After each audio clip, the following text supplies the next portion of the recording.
You know, I'm 51 and seen a lot of things actually. Uh, Paid attention, you know, seen some tragedies in our USA during that time, of course,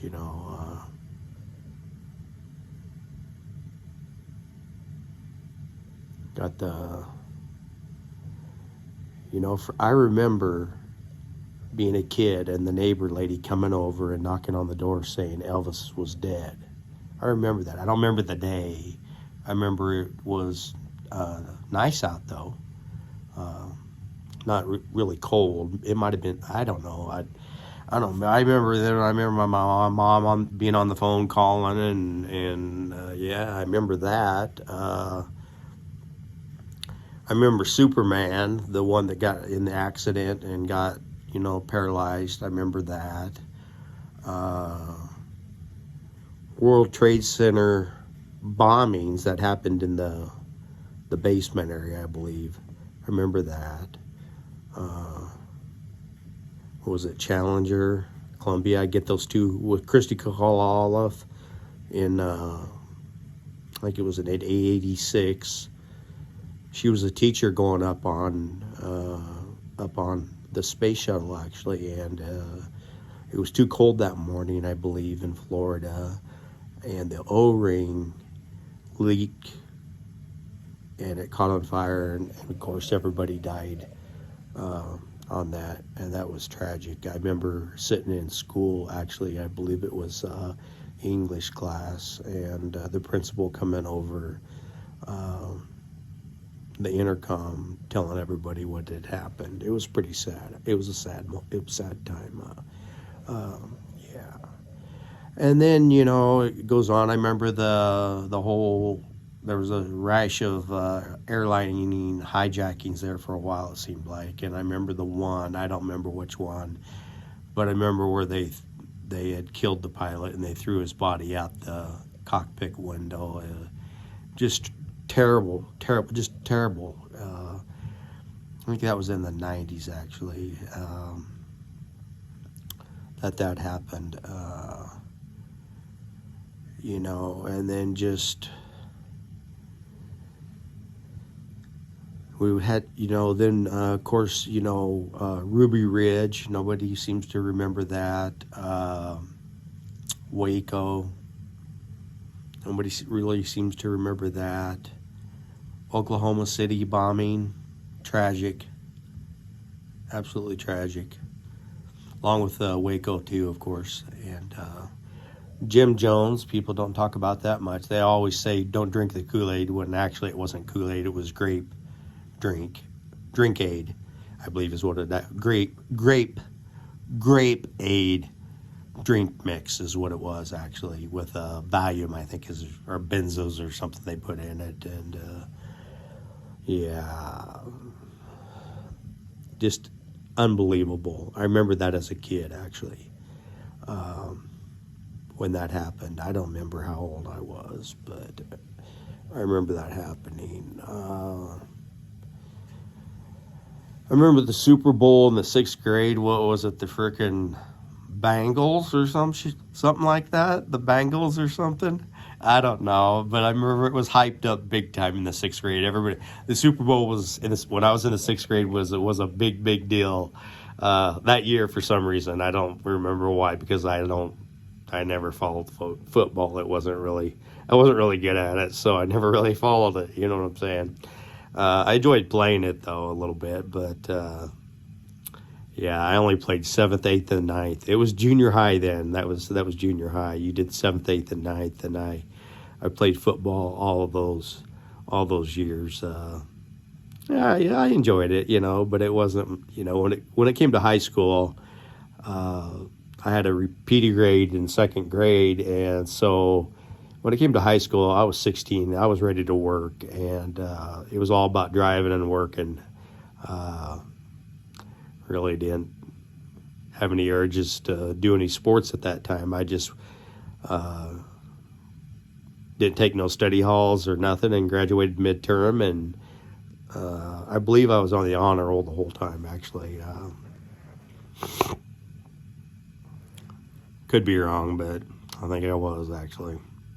Wasn't too bad of a student. Just imagine if I had applied myself. Well, but then, hey, I went to trade school, became a welder. Welded on ag cats up there at Hershey, TIG welded.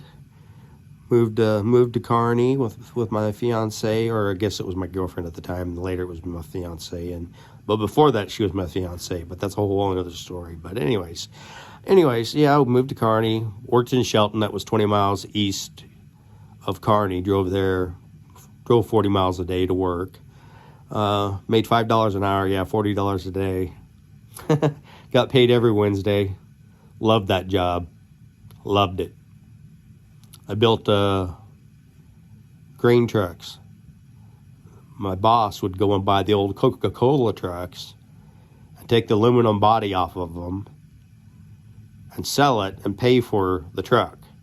Then we would cut out what they called, they built like a drop down on them so the aluminum body could fit. We would cut that out and then he would go to the place that would make these, and they had all this 9-inch 11-inch C frame, and he would buy it. He'd buy it from them because they had no use for it really. So then we would put that back in and stretch the grain trucks out, and then he painted them like 3 colors. I think it was white, black, and red. Maybe a blue. No blue. I don't think blue. That was just choices, and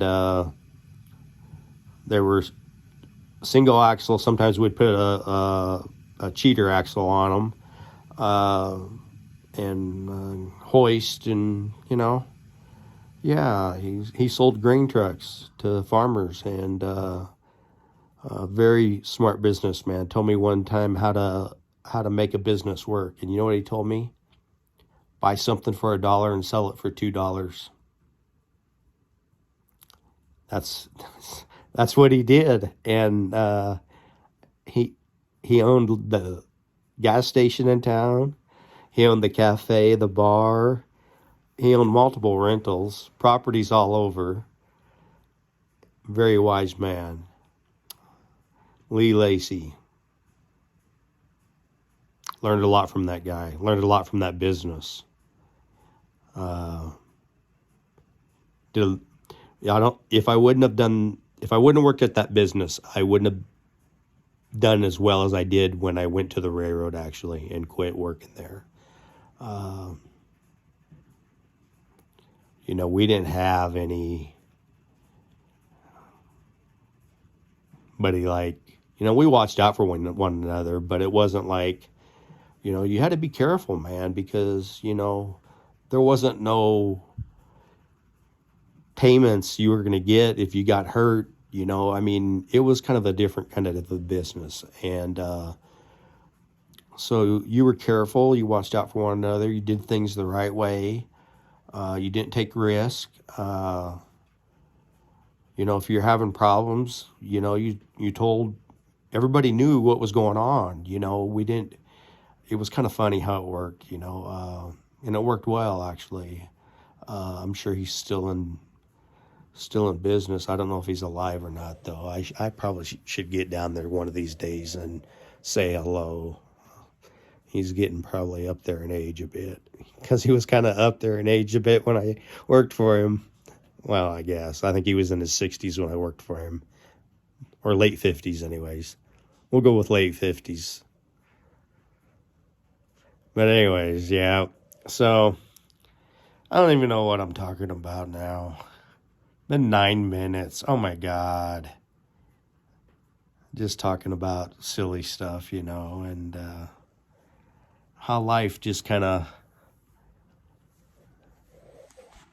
when you look back at it, would you really want to do it any differently? Maybe some things, yes. But then you wouldn't have the things you have now. Or don't have. Hard to tell.